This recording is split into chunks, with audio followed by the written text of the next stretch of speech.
안녕하세요, 미국 유학고스TV 시청자 여러분들. 자, 오늘은 게임에 대해서 좀 얘기해 볼게요. 사실 이거는 다른 구독자분의 여러가지 질문 중에 하나였는데, 게임만 얘기하면은 굉장히 오래 얘기할 수 있고 할 얘기가 많기 때문에 따로 분리했습니다. 자, 게임에 대해서 여러분들한테 좀 얘기해 볼게요. 게임 많이들 하시죠? 뭐 요즘 스마트폰 들고 다니면서 모바일 게임 많이 하시죠? 그리고 다양한 포터블 장비로 게임 많이 하시죠? 그리고 컴퓨터로 게임 하시는 분도 계시고, 비디오 게임 하시는 분들도 계시고, 게임을 굉장히 많이 하시잖아요, 그쵸? 근데 저도 이제 한 게임 하는 사람이에요. 게임 좀 하는 사람이에요. 근데 저는 이제 게임을, 요즘에는 게임 재미가 없어요. 재미가 없어가지고 게임 안 한 지 되게 오래됐습니다. 게임 별로 안 좋아하고. 근데 예전에는 되게 좋아했어요. 예전에 되게 좋아했는데, 그래서 게임을 좀 많이 오타쿠처럼, 특히 결혼하기 전에 오타쿠처럼 많이 했었어요. 근데 그 계기가 된 게 뭐냐면, 저는 사실 좀 약간 모범생처럼 고등학교 3학년 때까지는 공부만 했어요. 뭐 공부하고, 뭐 도서관, 뭐 독서실 다니고, 그리고 뭐 학원 다니고, 뭐 학교에서 야간 자율학습하고, 뭐 한국에서 고등학교 나올 때까지. 그래서 게임 같은 거를 학창 시절 때 그렇게 많이 하지 않았거든요. 왜냐면 한국은 아무래도 이 대학교 가는 거에 대한 부담감이 있기 때문에, 이렇게 보통 중고등학교 때 게임 중독에 빠지는 사람들은 좀 부모가 좀 문제가 있는 거죠. 부모가 막 이렇게 방치해가지고, 부모님 다 일하러 가지고 애들만 집에 있고, 집에 컴퓨터는 있고, 너무 심심한 애들이 막 이렇게 다 게임 중독에 빠지거든요. 근데 보통 이렇게 노멀한 가정에서 부모가 건강한 사람들은 중고등학교 때 게임 중독에 빠질 수가 없죠. 왜냐면 뭐 공부해야 되고 학원 가야 되고, 집에서 게임하고 있으면 부모님이 막 눈치 주고 그러기 때문에. 그렇죠. 저도 그랬어요. 근데 이제 한국은 이 대학교 중심적인 뭐 그런 게 있잖아요. 대학교 가면 그때부터 이제 좀 술 마셔도 뭐라 안 하고, 게임 좀 하도 부모님 뭐라 안 하죠. 이제 대학 갔으니까. 그래서 전형적인 저도 그 패턴을 밟았어요. 대학교 1학년 때 나 대학 갔으니까 좀 놀게 해줘, 뭐 거의 그런 거였어요. 그래서 뭐 대학교 1학년 때 아주 그냥 살판 났죠. 맨날 술 마시고 다니고 놀러 다니고 게임하고. 뭐 저 그래서 그 게임에 좀 빠졌던 게 대학교 1학년 때였어요. 저는 이제 그 수능 끝나고. 그래서 특히 전 대학교 1학년 첫 학기를 들어갔거든요. 뭐 전 재수를 안 했으니까. 대학교 1학년 첫 학기를 딱 들어갔는데, 그 같은 과에 저랑 비슷한 상황에 있는 애가 있는 거예요. 게임 자기 진짜 하고 싶었는데 고등학교 때 공부하느라고 못했기 때문에, 이제는 그동안 중고등학교 동안 밀렸던 게임 이제 몰아서 한다, 뭐 이런 주의를 가진 친구들이 있었어요. 그래가지고 그 친구 때문에 저도 게임에 빠지게 됐어요. 그 친구가 맨날 게임 얘기하고 막 게임 빌려주고 막 그러니까. 그래서 제가 대학교 1학년 때 수능 끝나고 이제 수능 잘 봤다고 하고 막 여기저기서 어른들이 용돈 주시죠. 그거 가지고 이제 일본 게임기를 샀습니다. 일본 비디오 게임기. 그래가지고 뭐 그때 뭐 용산 가면 다 팔죠. 용산 가면은 이제 일본 일제 비디오 게임기 팔잖아요. 그거를 사가지고 이제 게임을 시작하게 됐죠. 그러다 보니까 이 대학교 이 친구들이 다 게임 오타쿠여가지고, 그 친구들한테 게임을 굉장히 많이 빌려서 하기도 하고 막 그러면서 이 게임에 그때 좀 많이 빠져들었어요. 근데 지금은 한글판 게임 많이 나오잖아요. 근데 제가 대학교 1학년 때는 한글판 게임이란 게 별로 없었어요. 그때는 게임은 다 아시다시피 게임 대부분의 전세계 게임 제작사의 핵심 회사들은 그 일본 회사입니다. 일본 대기업들이 이제 게임을 만들죠. 그래서 그 가장 최신 재밌는 게임은 일본어판이에요. 그게 나온 다음에 그게 좀 히트가 치면은 이제 한글판이 나올까 말까죠. 그래서 거의 대부분 일본판이란 말이에요. 그래서 그 일본판을 구하기 위해서 뭐 용산에 처음엔 가죠. 용산에 가는데 용산에서도 이렇게 나오는 시기가 좀 늦어요. 그러면은 진짜 핫한 게임 나온 지 얼마 안 되면은 일본에서도 막 발매가 다 매진돼 버리면 용산까지 오는데 오래 걸려요. 그래서 그거를 제대로 구하려면은 일본에 가야 돼요. 그래서 막 저는 대학교 때 일본에 막 아키하바라라고 도쿄 근처에 일본의 용산 전자상가 같은 곳이죠. 그런데 가가지고 아키하바라 가가지고 신상 뭐랄까 그런 게임 막 구하러 다녔고, 그 다음에 또 도쿄에 시모기타자와라고 하는 동네가 있어요. 약간 약간 벼룩시장 같은 게 가끔 좀 많이 쓰는 데거든요. 근데 그런 데 가면은 또 중고 게임기 같은 거 되게 싸게 살 수 있거든요. 중고 게임 같은 거. 그래서 아키하바라랑 막 시모기타자와 이런 데를 혼자 돌아다녔어요. 혼자. 그래서 그러다 보니까 일본어가 자연스럽게 늘더라고요. 그러니까 사실 저에게 있어서 게임이 제 인생에서 보면은 꼭 마이너스는 아니었어요. 왜냐면 얻은 게 있거든요. 게임을 하면서 시간을 낭비하고 뭐 게임 중독에 빠지고 뭐 그렇게 저는 되지는 않았거든요. 그렇지만 일본어를 배우게 되는 아주 좋은 계기였어요. 그래서 장점은 있다는 거죠. 왜냐면 학원에서 일본어를 공부하거나 혼자 독학을 하면은 모티베이션이 안 생겨요. 모티베이션. 근데 게임으로 막 일본어로 하면은 내가 좋아하는 게임을 대사를 읽기 위해서 히라가나 카타가나를 공부하고 뭐 그러면서 어떤 원동력이 있거든요. 저도 다 해봐서 아는 거예요. 근데 단점은 뭐냐면 일본 게임이 영적으로 되게 어두워요. 그러니까 오늘은 장점과 단점 두 가지를 다 모두 얘기해 보려고 합니다. 그래서 일단 제가 드리고 싶은 말씀은, 게임을 좋아하시는 분들 게임을 좋아하는 원동력을 외국어를 공부하는 원동력으로 돌릴 수 있으면 그게 삶에 굉장히 긍정적으로 할 수 있다는 거죠. 저는 그래서 나중에는 그걸 게임을 하면 외국어 공부에 굉장히 좋다는 걸 깨닫고, 제가 그래서 나중에는 이제 제가 좀 나이가 들면서 유명한 대작 게임들이 한글판으로 막 나오기 시작했거든요. 그럼에도 불구하고 저는 한글판을 안 사요. 한글판 게임을 안 삽니다. 한글판 게임 안 해요. 한글판으로 게임을 하면 그거야말로 진짜 인생의 낭비거든요. 그냥 인생에 얻는 거 하나도 없이 그냥 재밌다 하고 그냥 시간 때우고 끝나는 거기 때문에 인생에 얻는 게 없어요. 그래서 저는 항상 게임을 할 때 일본어판으로 합니다. 일본어판으로. 그래서 일본어판을 읽으면서 뭐 안 되는 일본어지만 한 단어라도 더 배우게 되기 때문에 그런 식으로 이제 저의 어떤 취미 생활을 공부와 결합해서 이게 긍정적인 시너지로 가는 그런 훈련을 좀 했어요. 게임을 할 때 무조건 한국어로 된 게임은 절대 안 한다. 일본어로 된 게임을 해서 일본어를 더 배운다. 아니면 영어를 공부하고 싶은 사람들은 영어판 게임을 하셔도 돼요. 그런 식으로 어떤 공부와 연관 지으면 아주 훌륭한 언어 학습 교재가 되기 때문에, 그래서 남들처럼 막 이렇게 시간 낭비가 되는 게 아니에요. 그런 장점이 있습니다. 장점 설명드렸죠. 자, 그런데 단점을 설명드려볼게요. 단점은 뭐냐면 일본에서 만들어진 게임들은 뭐 일본 게임뿐만 아니라 전 세계적으로 게임 회사들은 다 비슷해요. 근데 특히 일본에서 만들어진 게임들은 굉장히 종교적이에요. 종교적입니다. 아시겠죠? 그래서 여러분들이 그냥 일본 게임을 그냥 재밌다라고 하고 받아들이시면 안 돼요.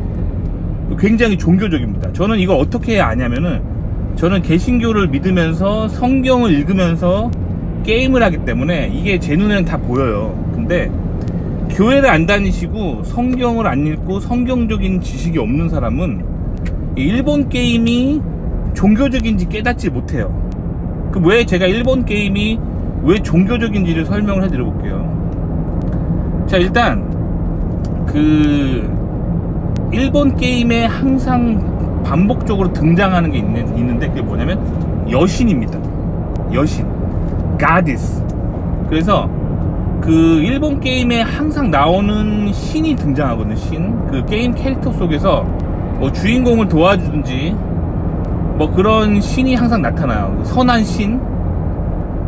근데 그 선한 신이 보면 여신입니다. 항상. 이게 왜 문제가 되냐면 이게 성경과 반대로 얘기하고 있기 때문이에요. 잠깐만요. 기본적으로 기독교 성경에서 말하는 하나님은 남성형입니다. 그래서 여러분들 교회 다니시는 분들, 뭐 교회 안 다니시는 분들도 교회 다니는 사람들이 기도할 때 어떻게 기도하는지 다 아시죠? 하늘에 계신 우리 아버지하고 아버지라고 부르잖아요. 하나님을 아버지라고 부르잖아요. 그죠? 그게 하나님의 속성입니다. 하나님은 아버지와 같은 속성이 있습니다. 그래서 강하시면서 사랑이 있습니다. 아시겠죠? 그래서 공의가 있으시면서도 사랑이 있어요. 어머니 같은 사랑은 아니에요. 하나님, 성경에서 말하는 하나님의 사랑은 아버지의 사랑입니다. 찬송가도 그런 찬송가 있잖아요. 뭐 아버지 사랑 끝이 없네, 뭐 그런 찬송가가 있잖아요. 하나님의 사랑은 아버지 같은 사랑이고 하나님은 아버지 같은 속성이 있어요. 아시겠죠? 그리고 성경에 하나님이 이 땅에 천사를 보내는 장면들이 막 나오거든요. 근데 성경에 그 천사가 나올 때마다 그걸 잘 읽어보세요. 어떤 천사인지 읽어보면은 하나님이 인간에게 뭔가 이제 깨달음을 주기 위해서 혹은 뭐 말씀을 전하시기 위해서 하나님이 그 천사를 이 땅에 보내거든요. 근데 그 천사는 항상 남성형으로 나와요. 남자예요. 남자. 그러니까 여러분들이 알고 있는 천사 하면 어떤 이미지가 있냐면 뭐 예쁜 여자가 아름다운 옷을 입거나 혹은 뭐 야한 옷을 입고 등에 이제 하얀 날개가 돋아 있고 뭐 그런 모습을 생각하잖아요. 그게 여러분들이 게임에 영향받은 거예요. 게임. 성경에서는 그렇게 묘사가 되어 있지 않습니다. 성경에 나오는 천사들은 전부 남자예요. 그리고 천사가 무슨 말을 했다, 천사가 무슨 행동을 했다 할 때 한글 성경보다는 영문 성경을 봐보세요. 왜냐면 영어는 그 성별 구별을 확실히 하잖아요. 3인칭 대명사를 할 때 영어 성경을 보시면 성경에 나오는 천사들은 다 he예요. he. 하나님도 마찬가지고 he. 아시겠죠? he, his, him 이렇게 표현되어 있습니다. she, her가 아니에요. 아시겠죠? 그러니까 성경에 나와 있는 기본적으로 천상에서 내려오는 존재는 다 남성형입니다. 그럼 또 이제 여성분들이 조금 기분 나쁠 수 있겠지만 그렇게 기분 나빠하지 마시고요. 성차별적인 책이 아닙니다. 성경은 성차별적인 책이 아니에요. 그것이 아니라 기본적으로 하나님의 그 속성은 강하신 분이에요. 하나님이 보낸 천사도 강한 존재입니다. 그렇기 때문에 남성형으로 묘사가 되어 있는 거예요. 아시겠죠? 성경을 잘 읽어보시면 그 천지를 창조하신 하나님이 인간을 만드시죠. 에덴 동산에다가. 근데 에덴 동산도 보시면 그 남자가 먼저 만들어집니다. 남자가 먼저 만들어져요. 그리고 하나님께서 뭐라고 말씀하시냐면 남자 혼자 지내는 것이 보기 좋지 않기 때문에 그 여자를 만듭니다. 아시겠죠? 여자. 그래서 그 이브를 만들었다고, 그러니까 아담과 이브를 만들었다 하잖아요. 근데 이 이브란 단어 있잖아요. 이브라는 단어의 성경 원문 히브리어 뜻을 보면은 무슨 뜻이냐면 아내라는 뜻이에요. 아내, 와이프란 뜻이에요. 아시겠죠? 그리고 아담의 그 이름 뜻은 사람이란 뜻이고 남자란 뜻이에요. 아담이란 그 단어 자체가. 아시겠죠? 그러니까 결국 하나님의 목적은 뭐냐면 남자를 만드시고, 그리고 하나님은 보시기에 남자 혼자 있으면 보기 안 좋기 때문에 그 남자에게 아내를 주신 거예요. 아내, 와이프.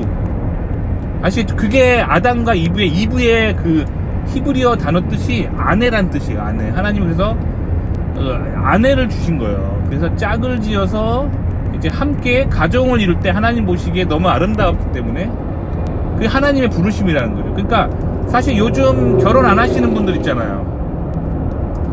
그리고 결혼을 안 해도 된다라고 생각하잖아요. 요즘 젊은이들은 결혼이 꼭 필요한가?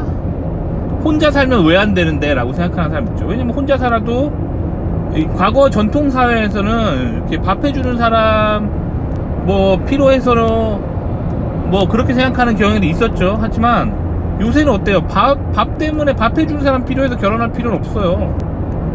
식당 가면 다 밥이 팔고, 뭐 내 옷 사다 주기 위해서 결혼할 필요는 없는 거죠. 왜냐면 백화점 가면 옷 다 팔죠. 그리고 옷 찢어지면 세탁소 가면 다 수선해 주죠. 그리고 돈 좀 있는 사람들은 심지어 가사 도우미, 파출부까지 고용하면 되죠. 결혼할 필요가 없어지는 세상이 오고 있죠. 그래서 그 젊은 사람들 특히 결혼은 꼭 해야 되냐, 결혼 안 해도 돼 라고 생각하는 사람도 있는데, 그 생각 자체가 반성경적이라는 거죠. 하나님의 이 땅 가운데 남자 혼자 있을 때 보기 좋지 않기 때문에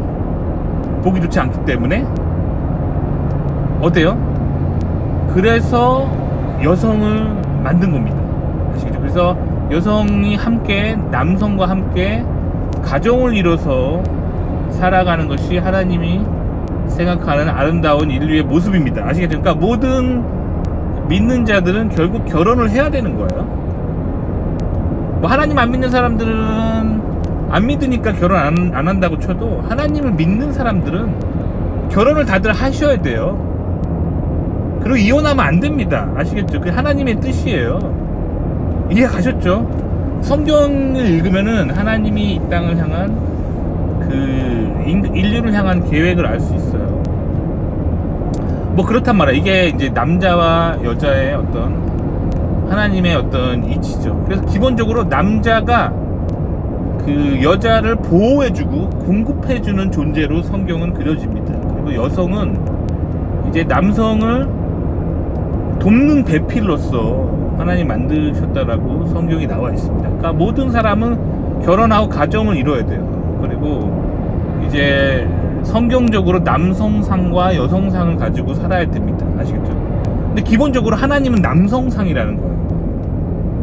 하나님이 이 땅에 보내시는 천사도 남성상이라는 거예요. 왜 그럴까요?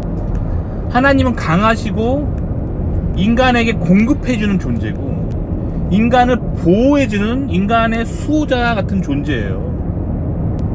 그래서 하나님은 남성형인 겁니다.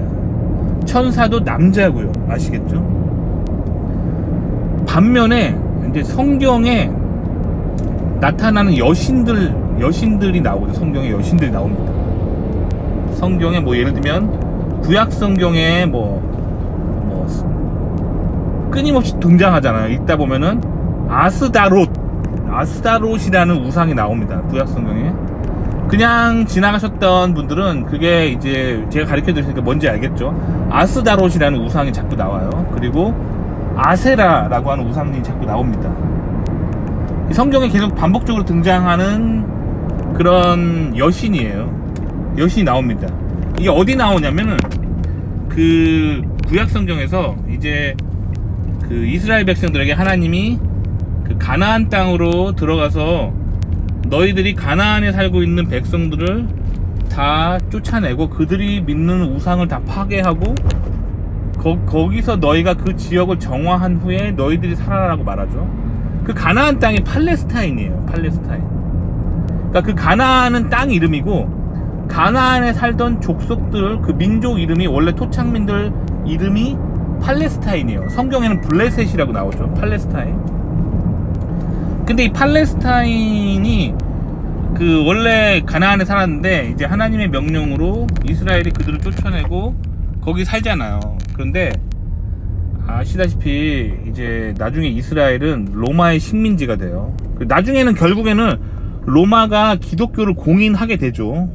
정치적인 목적으로. 왜냐면 로마에 워낙 많은 기독교인들이 생겨나니까 나중에 기독교를 박해하다 보면은 반란이 일어날 것 같으니까 결국에는 기독교를 공인을 합니다. 근데 기독교가 공인되기 전까지는 로마는요, 기독교를 엄청나게 박해했어요. 기독교인이라는 게 걸리면은 그 막 콜로세움에서 막 사자밥으로 던져버리고, 아니면 뭐 불태워 죽이거나 막 이렇게 다 죽였단 말이에요. 굉장히 끔찍한 형벌을 받았어요, 기독교인이 뭐 걸리면. 그럼에도 불구하고 계속 기독교인의 인구가 늘어나니까 결국에는 그 로마에서 공인을 하긴 했지만 그 전까지는 기독교를 굉장히 박해했어요. 그래서 그 가나안 땅에 원래 살았던 민족이 팔레스타인인들이잖아요. 그래서 로마가 그 이스라엘을 점령하면서 그 이스라엘이 로마의 식민지 있는 상태에서 그 예수님이 오셨거든요. 그러니까 식민 통치기가 되게 오래 갑니다. 그래서 결국에는 이제 로마는 그 이스라엘 사람들을 그 유대교를 박해하기 위해서 그 가나안 땅을 아예 이름을 바꿔버려요. 팔레스타인이라고. 아시겠죠? 그래서 지금 사람들이 그 지명을 그 팔레스타인이라고 알고 있지만 원래 그 땅의 이름은 가나안 땅이에요.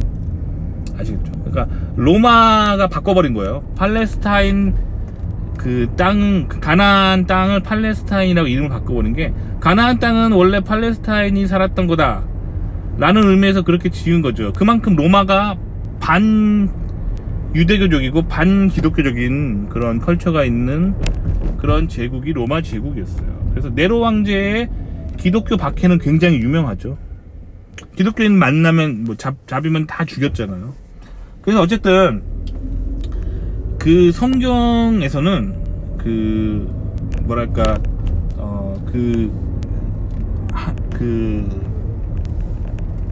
하나님이 그 남성형으로 나오고, 그리고 그 하나님이 그 강하고 보호하시고 뭐 그런 존재로 나오기 때문에 하나님은 남성형이라는 거예요. 아시겠죠?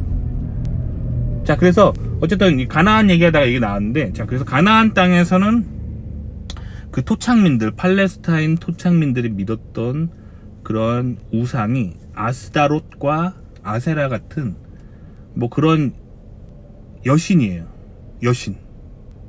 여신인데 이 여신은 굉장히 음란한 종교였어요. 여신 숭배 종교라는 거는 그 가나안 토착민들이 믿었던, 그러니까 팔레스타인 사람들이 믿었던 그 여신 숭배라는 거는 굉장히 음란한 종교였어요. 그래서 신전을 만들어 놓고 이 뭐 아스다롯이나 아세라 뭐 이런 그 여신의 우상을 숭배하는 거죠. 그래서 신전에다가 그런 여신의 우상을 만들어 놓고, 그 다음에 그 신전을 관리하는 사제들이 있었어요. 사제, 종교 시스템의 수장.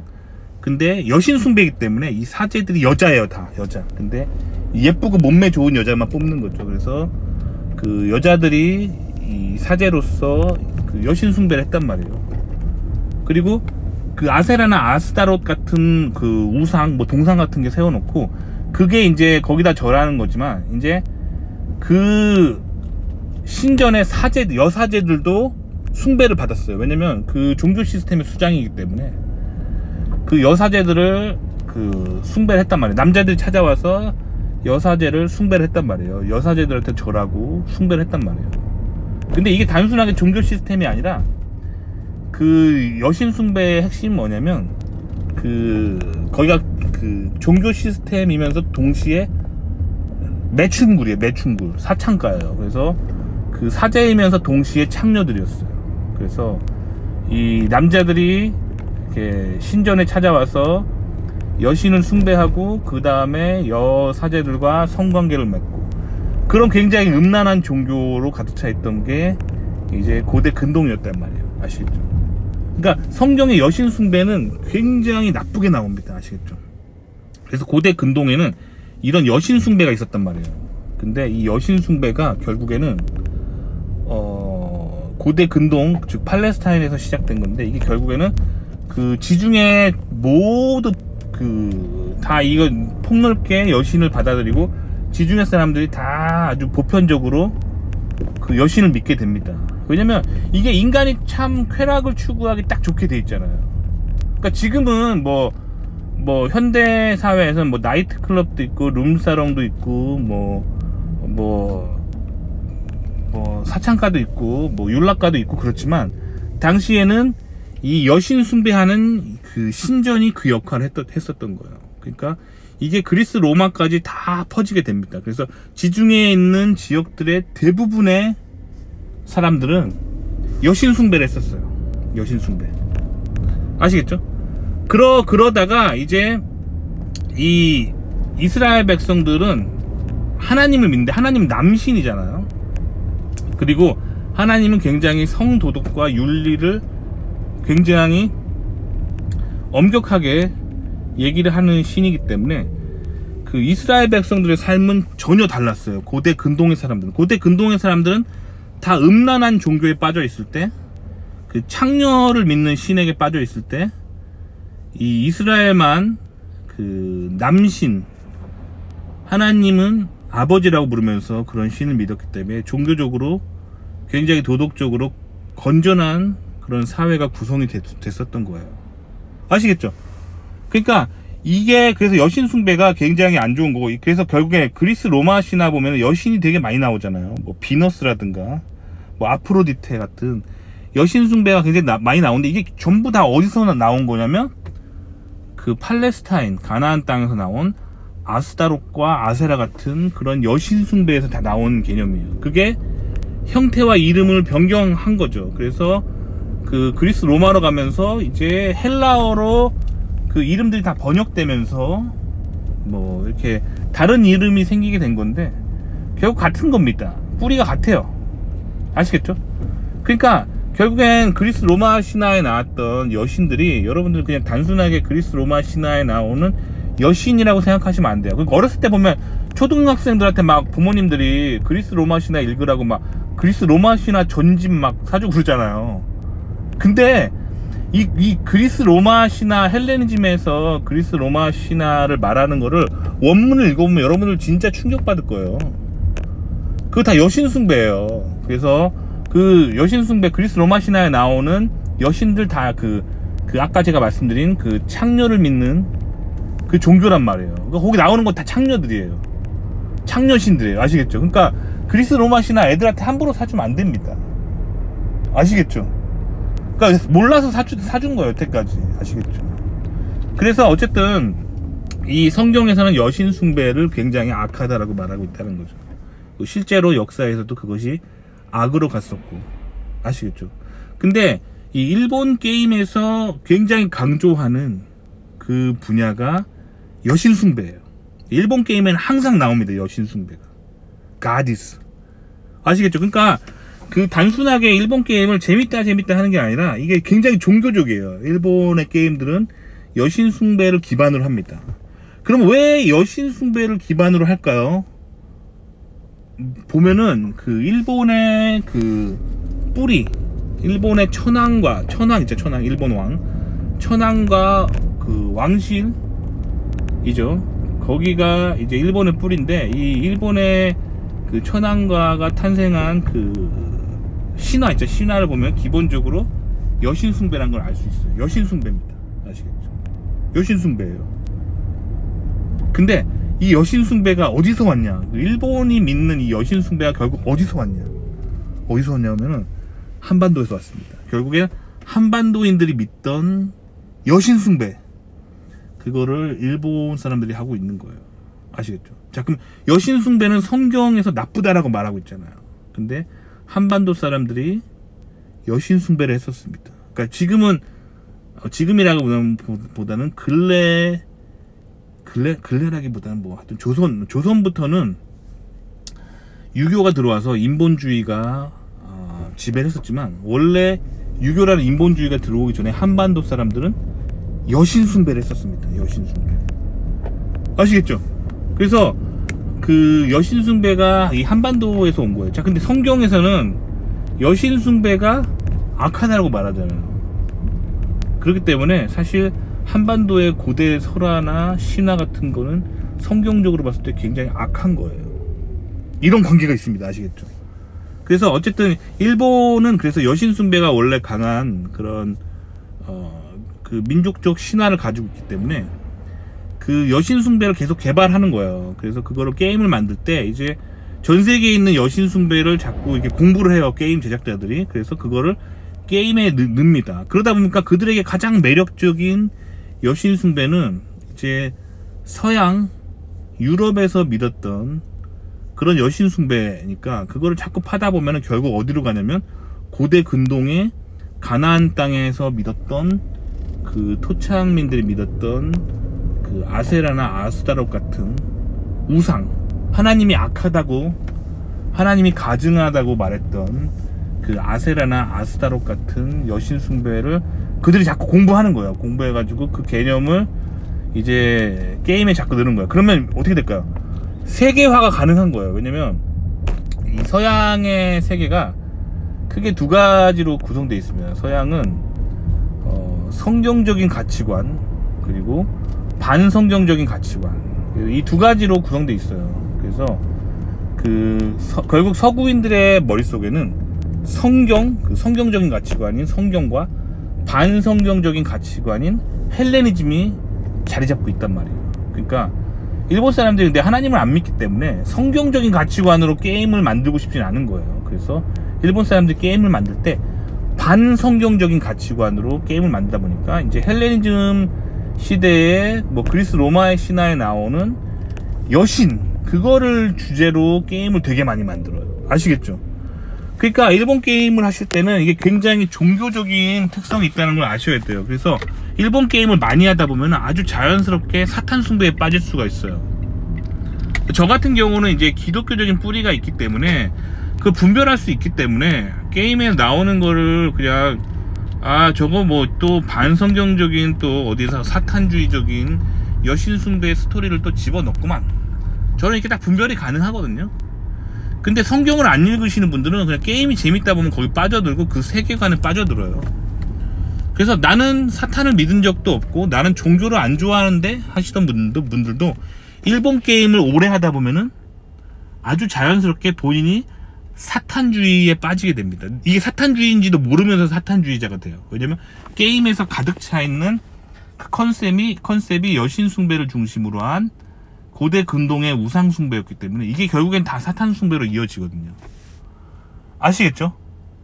그러니까 여러분들이 이 게임을 할 때 이제 함부로 그냥 막 하면 안 되고 게임의 세계관을 잘 보셔야 돼요. 근데 거의 대부분의 일본 게임들은 세계관이 반기독교적인 그런 그 고대 근동의 우상 숭배나 사탄 숭배를 주제로 한 그런 게임들이 굉장히 많습니다. 그러니까 그 게임 굉장히 조심하셔야 돼요. 저도 이제 아들이 있고 그렇기 때문에 아들에게 이제 게임을 아들이 하고 싶다고 할 때가 있거든요. 그럼 저도 이제 게임의 세계관을 항상 제가 좀 공부를 한 다음에 너무 악하고 종교적으로 이렇게 사탄주의가 깊이 들어가 있는 게임들은 제가 걸릅니다. 한번 필터를 해줘요. 그래서 그런 거 못하게.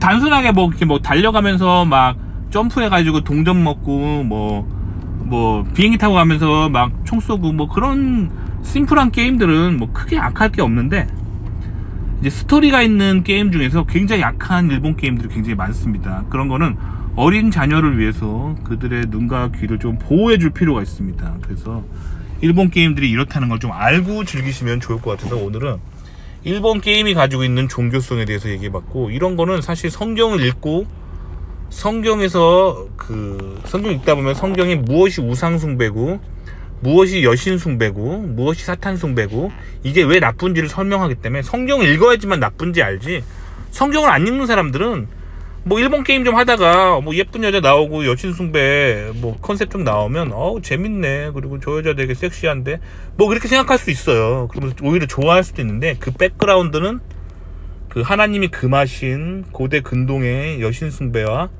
사탄숭배가 그 백그라운드라는 거예요. 아시겠죠? 도움이 되셨기 바랍니다.